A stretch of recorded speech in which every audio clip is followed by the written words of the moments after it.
Hey everybody, it's Mark Yagi, and we're going to talk about top 5 strategies for building a retirement portfolio. And this is something that we don't really think about too much until it's almost too late. So I want you to at least start planning now and implementing some of the strategies that I talk about in other videos as you start to think about retirement. Look, if you think about retirement as a 65 or older person, I think you're making a mistake. I mean, the idea is to retire earlier. I mean, if you do want to retire at 65 or 70 or 75, I don't think I'm going to retire. I like doing this kind of stuff too much, helping people and all that. But if you want to retire and go travel around and play golf or whatever, you should start thinking about some of these things now. So I'm going to give you 5 strategies for building a retirement portfolio starting right now. And I'm kind of going to go overview, and then I'm going to dig deep inside some of it. It's important to think about this stuff, right? If you're just thinking about spending your money, you're going to run out of money in your retirement. Trust me, right? I'm almost 60 years old, and things don't work as well as they used to, right? Hips hurt, knees hurt, those kinds of things. You don't have as much energy. So when you're 65, 70, 75 years old, you're not able to produce the kind of income that you produced when you were maybe 40, 45. And so you want to make sure that you have your money working harder for you at that time. You've heard the cliche, but you want your money working hard for you at that time. And you want it working harder than you were working when you were working, not just enough to maintain, but you want to, really enjoy your years where, you have a little bit of extra money that you might not have had when you were, going through your career. The problem is that most retirees fail to plan properly. They really do. And that can lead to financial stress. I mean, I don't know if you know this, and you probably, if you watch my channel, you've heard this before, but most people give their money, they go, I'm making a bunch of money, I'm worrying about my money, and they give up their power to some broker, right? They don't realize that broker has probably had more training in sales than he has in structuring portfolios properly for retirement. They just take the regurgitated information that their, compliance department tells them to say that gives you an average crappy return, and you get this crappy return and you go into retirement and you think you're going to have plenty of money, and then you're like, oh, I guess we should sell the car, honey, because really don't need 2 cars. Let's downsize the house too, because we really don't need this big house, and save some money along the way. Well, how about thinking more abundantly rather than scarcity, right? You want more in retirement. So you've got to plan properly, and you've got to avoid that financial stress that's going to come as you get older. So the 5 strategies I'm going to talk about are coming right up. And the first one is diversification. Now I want to talk about diversification because it's a word that's misused. Okay, I really call it diversification. The more crap you own, the more crappy your portfolio becomes. Okay. So I believe in diversification. I believe that you should diversify across asset classes, among asset classes. Have some gold, have some real estate, have some stock market, maybe even have some cryptocurrency, maybe even have some bonds. I'm not sure about bonds these days, but anyway, have some of these things, but diversify around those assets. Inside those assets, you want to concentrate. So if you're going to go into stock, you don't need 500 stocks. Everybody says put your money in the S&P 500, but when you do a study of the S&P 500, 490 of those stocks performed at average rates or crappy rates, and the top 10 stocks are the ones that carry the whole S&P 500. Something like that. I've done lots of studies to prove it.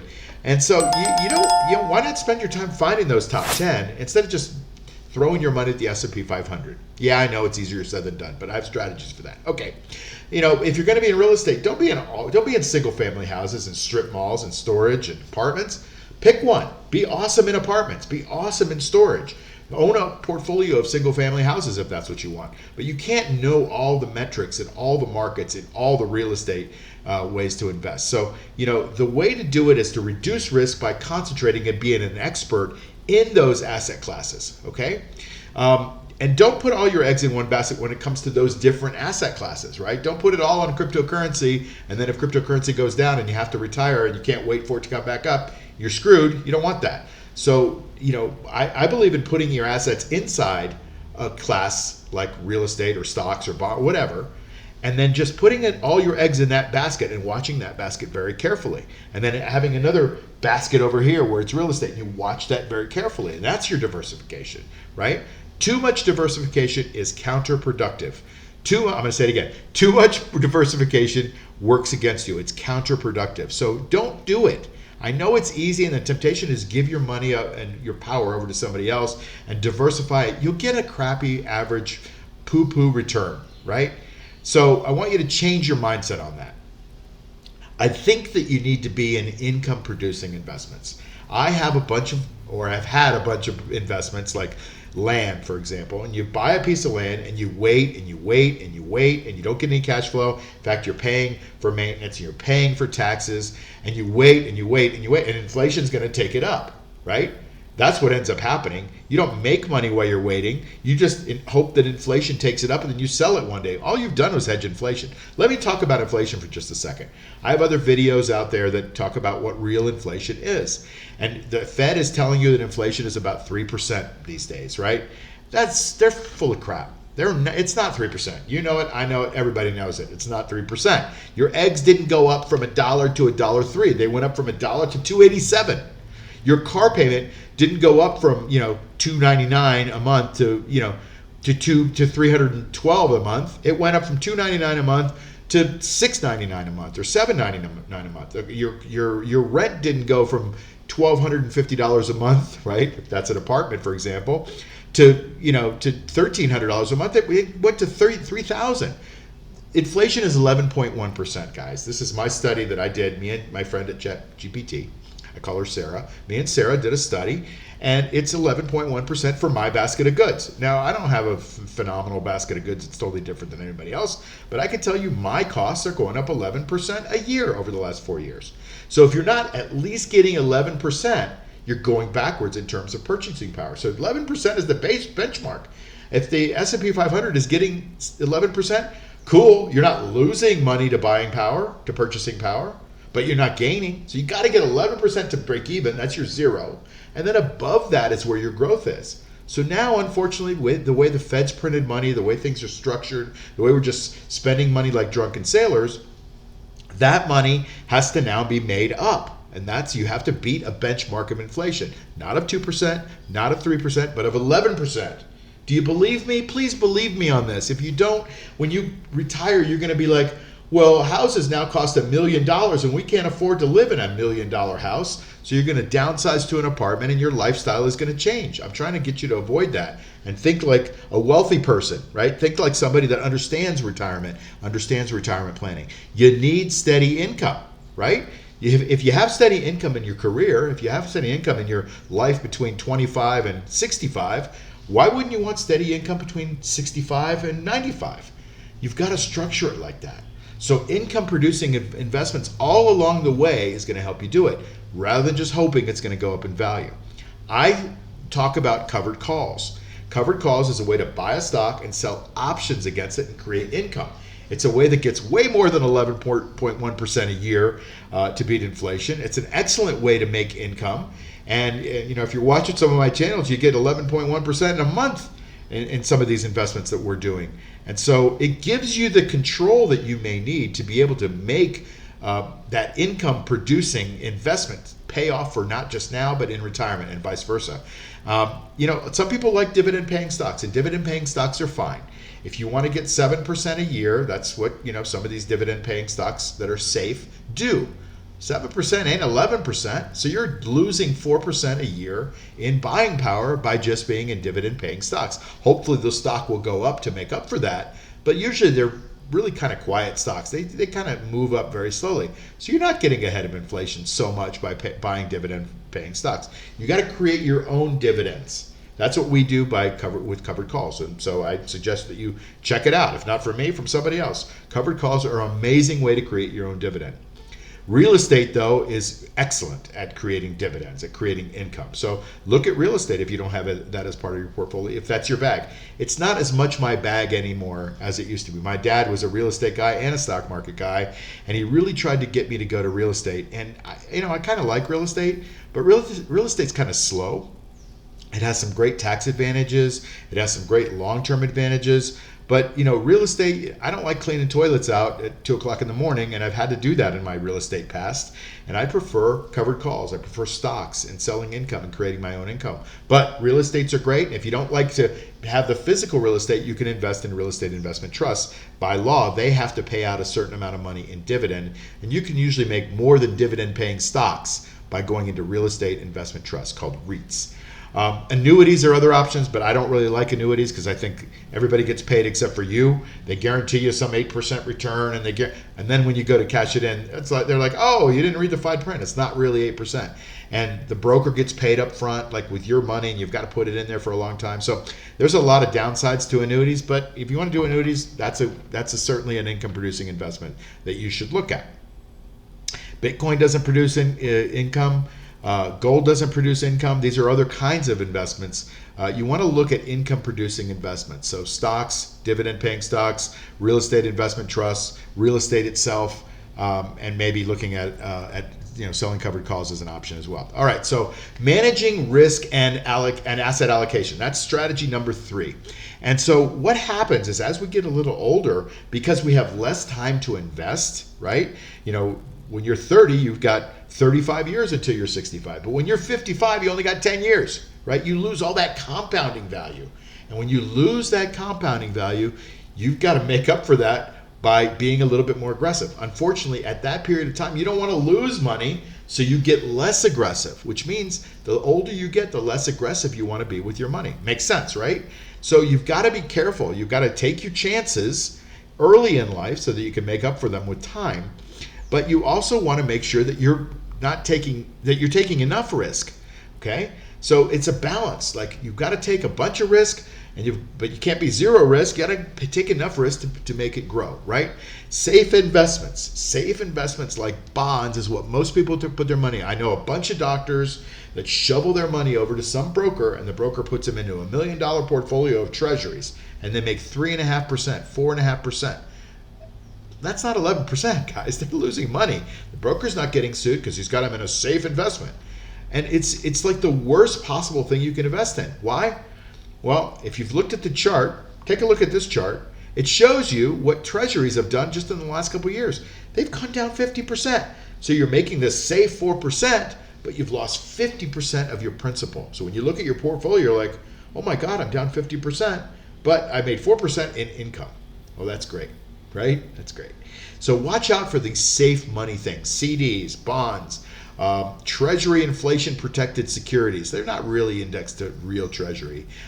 Putting your money in cash is basically like just burning a little bit every year. So you've got to invest to stay ahead. And that means you've got to be in a component of growth these days. The way the Fed is printing money, the way our government has been printing money, they're forcing you to go into risk assets. Okay? If you can take the risk assets and turn them into risk plus income assets, now you've got a pretty good deal, as long as you understand the component of risk. But don't be afraid of risk. Sometimes the safest things turn out to be the riskiest. All right, strategy number 4, tax efficient investing. When you put your money into an IRA or a 401k, these accounts allow you to compound the interest inside without getting taxed. Tax is the biggest amount of money you'll ever pay in your life unless you structure it right. And so you've got to get away from paying tax. Tax advantage accounts like IRAs and 401ks are great. Now, if you do a Roth IRA, you never have to pay tax on it after you put the initial money in. It's after tax money. And then when you take it out, it's tax free. Okay? Because you've already paid the tax on it, and then it grows. Hopefully it grows well. And so you pay the tax early, and then you get the benefits late. Hopefully you live long enough to take advantage of that. But 401ks usually limit you. Now they're a tax advantaged account, and but they limit you to the S&P 500 or some family of mutual funds or something like that, and they're not awesome. So if you change jobs, you want to turn that 401k into an IRA and make it your own so that you can self-direct it and start to do some of these better ways of investing that I'm talking about here. There are tax implications of withdrawing from different kinds of accounts. Now, you need to talk to somebody to learn about that, or preferably you do your own research and become an expert on it. It doesn't take that much time. Converting to a Roth from a regular IRA is a great way to move things, pay tax at a low rate now if you can do it, and then you can enjoy the spoils tax-free after that. But you can also structure your portfolio to do what's called tax loss harvesting. Let's say you actually realize some gains. Let's say you made $100,000 in gains, but you've got something sitting there on the portfolio that's a loss. You can take that short-term loss against the short-term gain and cancel them out. So I don't believe you invest for taxes, but tax losses and tax gains are secondary part of investing. So near the end of the year, you want to kind of do some planning and invest using tax loss harvesting techniques. Beyond the scope of what I'm talking about, but if you're efficient in your investing as far as taxes go, it adds up later on in life, and that's what you want. The fifth strategy I have is having a withdrawal plan. Now, most planners now are talking about this 4% rule. So that means if you got, let's call it $1 million or $10 million, whatever. Let's go with $1 million. That means you could take out $40,000 a year. Now, that's the 4% rule. 4% of $1 million is $40,000. Can you live on $40,000? I don't think so, right? So what this is saying is that you can pull out $40,000 and not bite into that nest egg. Now think about that for a second. You got $1 million and you could pull out $40,000 without biting into the nest egg. But now you've lost purchasing power of 11%, at least right now. So that $1 million is really only worth $900,000. But you've gotten to take $40,000 out. Now you're probably going to need a lot more than $40,000. You might need $100,000. Okay? So now that $1 million goes to less than $900,000 of purchasing power. You can see that before too long, you're whipping through that purchasing power value. You can't buy anything with that, right? Especially if it's a bunch of years out. You're losing 10% a year, let's call it, right? So you've got to get at least 4%. You've got to get at least 11%. You've got to get some growth in order to be able to keep that retirement money, because you might live 30 years or 25 years or even 20 years, and that's got to be able to sustain you for that whole period of time, that nest egg. So you want to think about that. Now, withdrawing from different accounts, you want to withdraw usually from your taxable accounts first, right?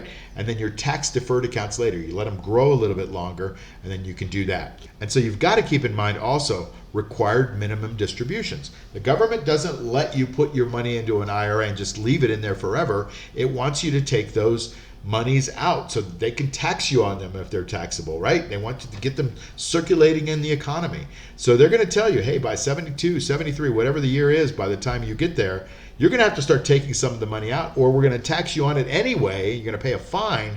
You've got to keep those things in mind. There's lots of websites out there that can teach you about these kinds of things. But the bottom line is I'm just trying to get you to think using these 5 strategies of what to do when it comes to thinking about retirement.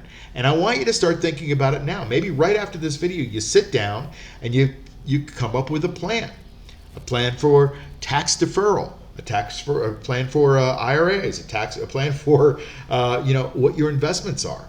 I'm going to put a chart up on the screen here, and there's a component that you should have for growth. There's a component that you should have for maybe even just some savings. There's a component that you should have for your cash flowing investments, etc. So take a look at that, plan accordingly, and the bottom line is do something about this now. Plan early, consult a professional if needed. But listen, I always say this: never give up your power in your health, your wealth, or your time.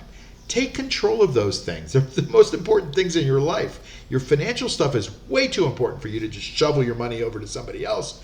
Take a weekend to figure out your financial strategies. Get a couple of books.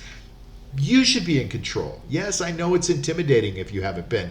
Learn how to invest. Learn how to do systems like my covered call strategy. I have a newsletter that I talk about these things sometimes. I talk about in-depth covered call strategies, but it's called Insider Tips. If you want, subscribe. There's a link in the description here below. And I want you to watch this video if you want to learn more about how to use covered calls in your retirement or even before retirement. This is a cool video to watch. It'll get you up to speed on what I'm talking about there. See you on the next video. Take care.